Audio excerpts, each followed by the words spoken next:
Hey, what is up, guys? Tyler here with Secure Team. How cringy was that NASA rap video that we posted yesterday? And no, I'm not talking about my dance moves, which were on fire, but still. And I agree with a lot of you. This is where your tax money is going.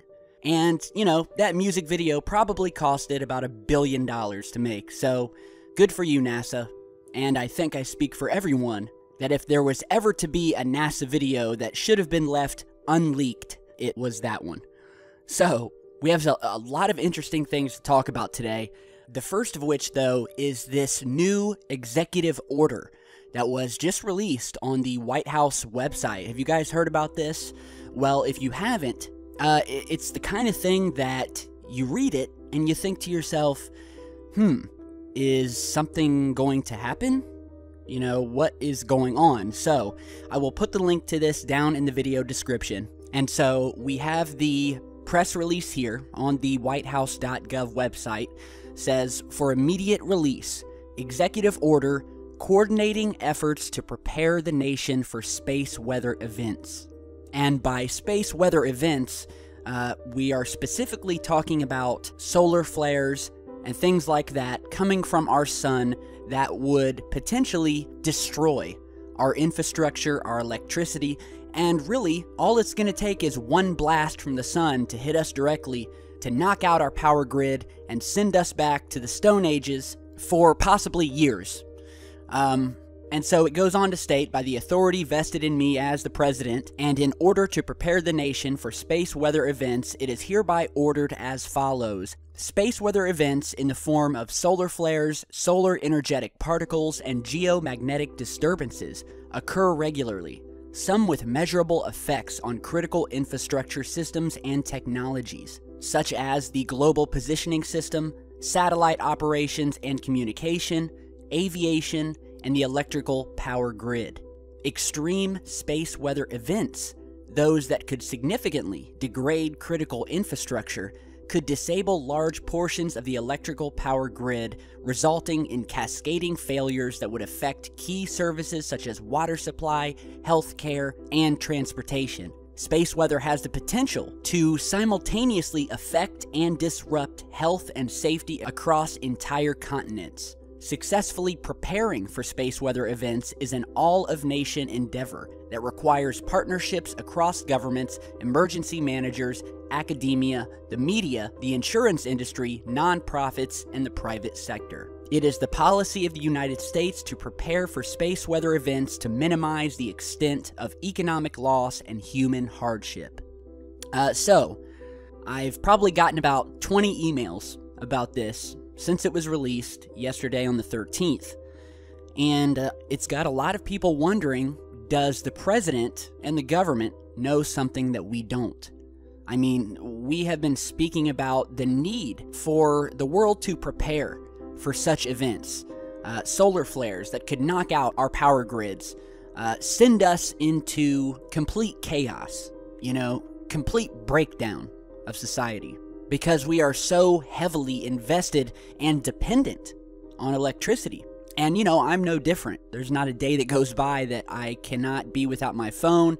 Obviously, cannot be without my internet, my computer, my television. I mean, technology is what makes the world go round. And it seems like the government, for as long as I can remember, has taken the stance that, well, it's just not a high priority to prepare for such a thing.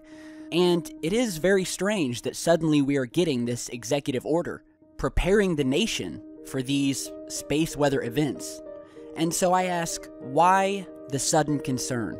The executive order goes on to state the objectives of the policy, listing all of the different agencies and roles that are to be taken by the federal government, by NASA, by Homeland Security and counterterrorism, to ensure the prediction, the data collection, and the overall responsibilities that these agencies need to adopt ASAP. And it lists here that, each agency has a specific thing that they need to do within a certain amount of days, whether it's 60 days, 100 days, 120 days, and so forth.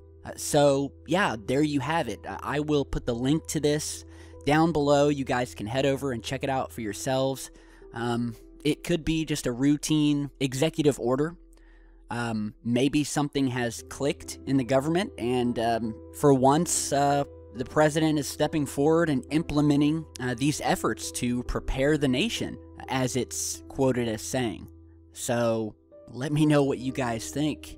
And, even if it is routine, I still feel like I'm probably going to be closely watching the space weather websites, watching for solar eruptions and whatnot, probably for the next couple of weeks or so. So now, on to a new mass UFO sighting that recently occurred over Geneva, Switzerland.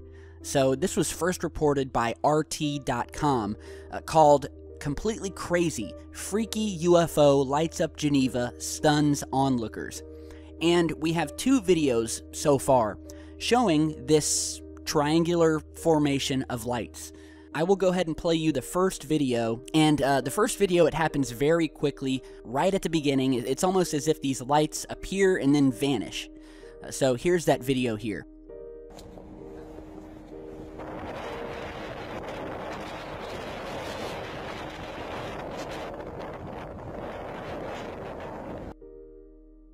Alright, this was posted by Houssem Saudi on Facebook. Both of these posted on Facebook, and we'll kind of show you looping over the beginning of the video where the lights appear.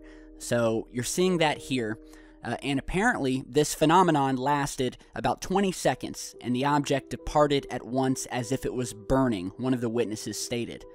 Another witness who posted about the UFO on Facebook said, quote, "We can hardly see anything on the photo, but we clearly distinguished that it was oval and flat with 3 lights, then it quickly disappeared." So sources are stating that this was a oval or disc-shaped craft that had these 3 triangular lights on the bottom of it. So here is the second video, which gives us a little bit more of a clear shot. Again, it happens very quick, so check this out.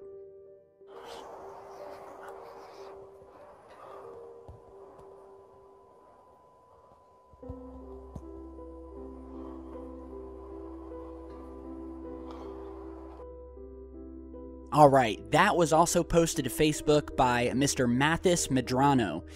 Again, giving us a much closer look. It looks like we're looking through a chain link fence here, and we definitely see these 3 lights. We'll go ahead and loop it over here, kind of slow it down, and provide some still images from each video. But again, in this clip, the object is seen, and by the time the camera operators are recording, the object quickly vanishes, or looks like it just dematerializes. Something we've seen many times before. And so a lot of people are speculating right now about what this could be. To my knowledge, we do not have any circular disc-shaped aircraft with 3 triangular lights on the bottom. This appeared on Wednesday evening near Geneva Stadium, and people have been talking about it on Facebook. One user said, and I quote, "Everyone sees the same thing as me? It's completely crazy. UFO above the industrial area behind the stage of La Prairie." So, yeah, we've had a lot of strange sightings over Geneva, which, if you guys remember, is the home to CERN, the Large Hadron Collider, which is this large particle accelerator that smashes particles together. And we've just seen a lot of strange things over Geneva, strange weather, strange things happening above the LHC. And so, anyone over Geneva have any new footage of this, definitely send me an email and let me know. Now, while we're on the subject of extraterrestrial activity and whether it has a history here on Earth, some new reports and images have come out showing what could be proof of such a history, and that is in these ancient coins that look to depict UFOs and what could be an alien face. And it's got a lot of people wondering whether aliens lived among the ancient Egyptians. So we'll kind of show you these coins one by one. Here is the first coin here, which was found during a house renovation in Egypt that looks to depict a spacecraft hovering in the skies. And as a matter of fact, I believe we may have shown this coin before, or maybe it was a painting, but we've seen this very similar saucer-shaped craft in coins as well as paintings in the past. Here is an even creepier coin, which looks to show the head and body of an extraterrestrial being. We have this long neck, long sort of wide skull here, the large black alien-looking eyes, flat nose. I mean, does this look like a human to you guys? The website that published these, and I will put the link to it down in the video description, states, and I quote, "A group of people who worked on the renovation of a house in southern Egypt found a number of very rare coins." And these were posted by mysteriousEarth.net, so be sure to head over and check out their website. They call the coins unique because other coins have no images of a strange human figure. The website also went on to state that one of the coins, which has not been authenticated, has written on it the words Opportunus Adest, carved on the back, which in Latin means, "It's here in due time." So, very, very interesting. You're seeing some of the other coins here depicting these strange, I mean, they look like aircrafts. They look like alien ships. I mean, what else could they be? Here we have another one of these discs. We've been seeing these UFOs featured in art throughout history. Here you're seeing some paintings of similar UFOs, all of which would sort of give us the idea that there was definitely some sort of extraterrestrial contact back then. A lot of these are religious paintings as well.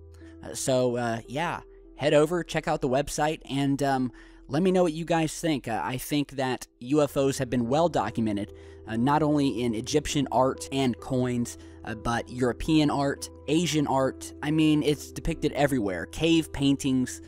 I think there was definitely at one point an intervention, a visitation, or, at the very least, these ancient paintings and cave drawings were simply their attempts to create a record of these sightings, much like we do here on YouTube. So yeah, let me know what you guys think about that. While we are on the subject of aliens and money, check out this Canadian $5 bill here, where apparently people all over Canada, Star Trek fans, have been taking these $5 bills and drawing over top of them to make the guy in the picture look like Spock from Star Trek.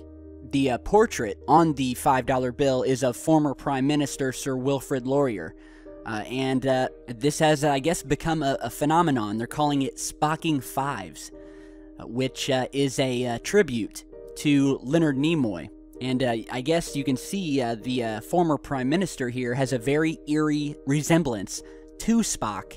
And so they just are coloring this little bit of hair here, adding some eyebrows and whatnot, some emblems on his collar, and yeah, that really does look like Spock.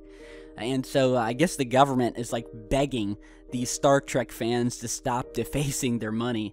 But these $5 bills are all going to be out of circulation soon anyway, due to the fact that Canada is going to be switching to a new plastic type currency. So if any of you guys are lucky enough to get your hands on one of these $5 bills, yeah, I would definitely hold on to it.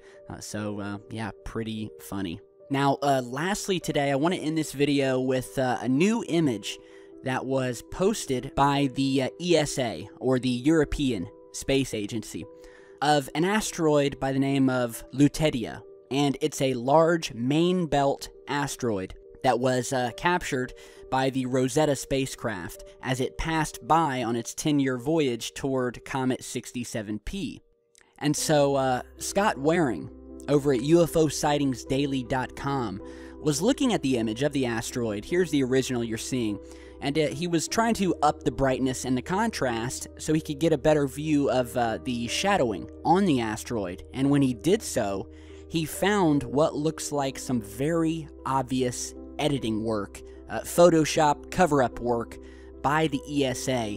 Here you're seeing a before and after shot showing where it looks like they've attempted to cover up something or hide something that was in the distance, something that was very, very large. It looks to be about 62 miles wide, whatever this thing is they're covering up here.